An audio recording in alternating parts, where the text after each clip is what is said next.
సంసారం అనేది ఉంటూనే ఉంటుంది. శంకరాచార్యులు వారు చెప్పినట్టుగా ఆ పునరపి జననం, పునరపి మరణం, పునరపి జనని జఠరే శయనం, ఇది అవుతూనే ఉంటుంది. ఎప్పటి వరకు? ఆ జ్ఞానాన్ని పొంది మోక్షాన్ని పొందేంత వరకు ఇది జరుగుతూనే ఉంటుంది.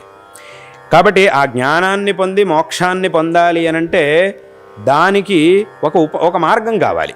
ఆ మార్గమే ఒక సాధనం కావాలి. ఆ సాధనమే ఈ మనుష్య శరీరం.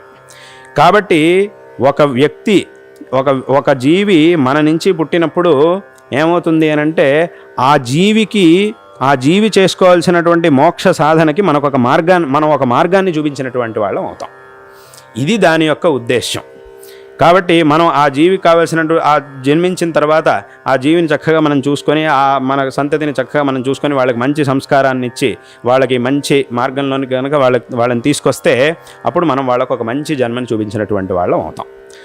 అదే ఇక్కడ కాకుండా వాళ్ళకి ఇంకెక్కడ జన్మ వచ్చిందంటే మరి వాళ్ళు ఎటువంటి పరిస్థితి వస్తుంది, ఏ మార్గంలో వాళ్ళు ఈ మార్గం వాళ్ళకి లభిస్తుందా లేదా అనేది మనం చెప్పలేం. అదే మనకు కనుక జన్మిస్తే మనం వాళ్ళకు ఒక మంచి మార్గాన్ని చూపించగల వాళ్ళం అవుతాం.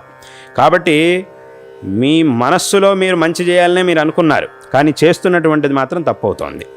కాబట్టి అక్కడికి ఏమైందంటే ఈ సంతతి అనేది కలిగింది అని అంటే అప్పుడు మీరు ఒక జీవికి ఆ మోక్ష సాధన, ఈ సంసారం నుంచి మోక్షాన్ని పొందడానికి కావాల్సినటువంటి ఒక ఉపాయాన్ని మీరు చూపించిన వాళ్ళు అవుతారు.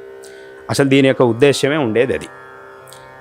ఈ వివాహం, ఈ ప్రజోత్పత్తి, సంతానోత్పత్తి, వీటన్నిటి యొక్క ఉద్దేశ్యం ఈ కుటుంబ వ్యవస్థ అనేది ఉండేదే అందుకోసమే ప్రతి ఒక్క కుటుంబంలోనూ ప్రతి ఒక్క వంశంలోనూ ఒక ధర్మాచరణ పరంపర అనేది ఉంటుంది.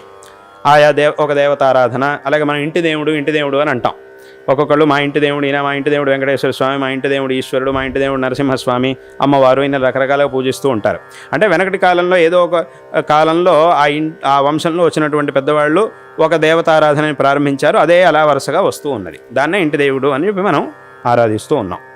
అంటే ఈ రకంగా చేయడం ద్వారా ఏమవుతుంది, ఇప్పుడు ఒక వంశంలో పుట్టి ఆ వంశంలో వచ్చినటువంటి ధార్మికమైన ఆచరణలు వీటన్నిటిని చేయడం ద్వారా ఏమవుతుంది అంటే ఆ వంశంలో జన్మించినటువంటి అందరి వ్యక్తులకి కూడా ఒక మంచి మార్గం, ఈ దుఃఖాలన్నిటి నుంచి కూడా ముక్తులవ్వడానికి ఒక మంచి మార్గం అనేది లభిస్తుంది.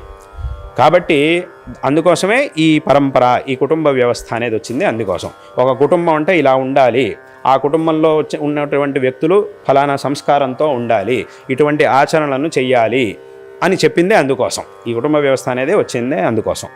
ఇదంతా కూడా అదే ఇప్పుడు చెప్పినట్టుగా ఒక జీవికి జన్మనివ్వాలి, ఈ సాధనకు కావలసినటువంటి ఈ శరీరాన్ని మనకి ఇచ్చేటటువంటి కావలసినటువంటి జన్మను మనకి ఇచ్చేది ఎవరు అనంటే స్త్రీలు. కాబట్టి వాళ్ళని చాలా జాగ్రత్తగా, చాలా గౌరవంగా చూసుకోవాలి అని శాస్త్రంలో చెప్పారు.